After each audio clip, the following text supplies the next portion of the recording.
गिरिया एक बार जोरदार तालियों के माध्यम से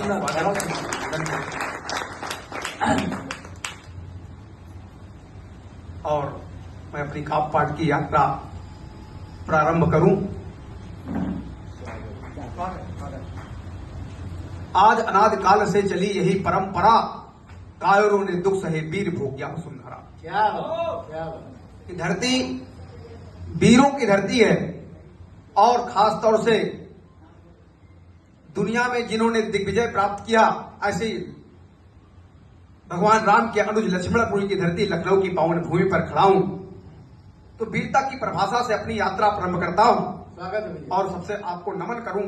फिर इसके बाद मैं इस धरा को नमन, इस गगन को नमन, इस धरा को नमन, इस गगन को नमन, निजनों को नमन, परिजनों को नमन, सदप्रणेता सभी गुरु जनों को नमन। इसके कंकड़ को, पत्थर को, हर जीव को, इसमें बसते हुए हर साजीव को, निजनों को नमन, परिजनों को नमन, सदप्रणेता सभी गुरु जनों को नमन।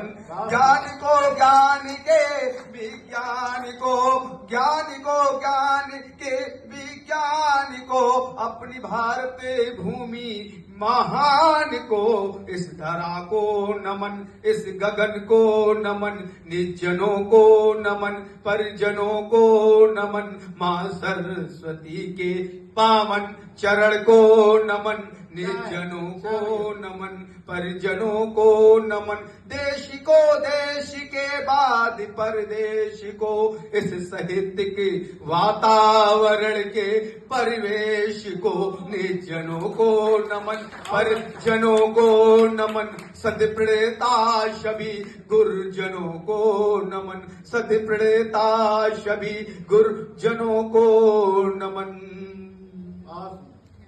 और मैंने कहा था कि लक्ष्मण जी की इस पावन भूमि में वीर भूमि के रूप में मैं राजधानी लखनऊ को देखता हूं, क्योंकि जो वीरता का काम भगवान श्री राम के अनुज ने किया था वह शायद आज भी कालजयी है।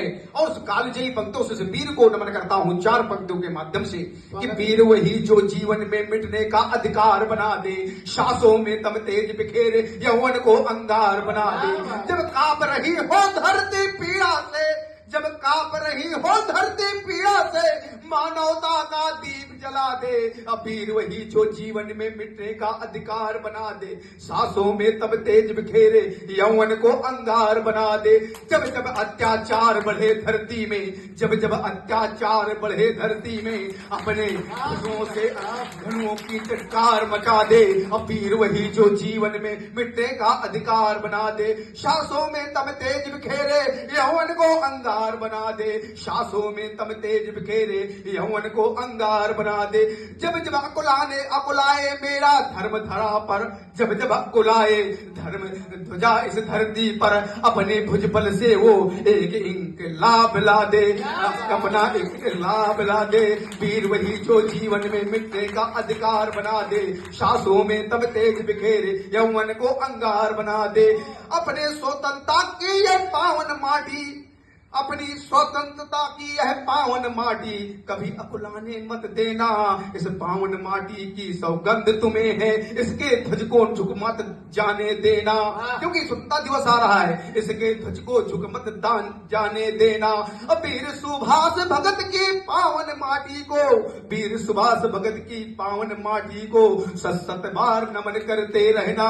वीर वही जो जीवन में मिटने का अधिकार बना दे, सांसों में तब तेज बिखेरे, यौवन को अंगार बना दे। और 4 पंक्तियां कि अगर वीरता और सभी प्रकार के वैभव और समृद्धि आ जाए तो फिर करना क्या है। क्योंकि दुनिया में रामचरितमानस में अगर किसी व्यक्ति की मृत्यु हुई है तो मुझे लगता है अहम की मृत्यु हुई है। और इसलिए कहना पड़ रहा है क्योंकि मैं चित्रकूट की पावन भूमि पर क्षेत्र से आता हूं, और जहां प्रभु राम की संकल्प भूमि के रूप में कहा जाता है कि निश्चरहीन मैं भूमि को करूं, ऐसा संकल्प प्रभु राम ने लिया। तो मैं 4 पंक्ति उस पर देता हूं कि हार हृदय की कमजोरी है, इससे सदा दूर रहना, और अहम के भाव में कभी नहीं चूर रहना। क्योंकि राजधानी में अहम में बहुत लोग डूब जाते हैं। जब राजधानी में आते हैं, राजस्व में आते हैं, और राज सत्ता पाते हैं तो अहम में डूबते हैं। तो मैं इस पंक्ति इस लखनऊ की पावन भूमि पढ़ता हूं कि हार हृदय की कमजोरी है, इससे सदा दूर रहना, और अहम के भावों में कभी नहीं चूर रहना। शब नहीं सुनाई करता अकरमंड के फरियादों को, सदैव महल खड़े होते वर्तमान के बुनियादों पर, सदैव महल खड़े होते वर्तमान के बुनियादों पर। बहुत सुंदर।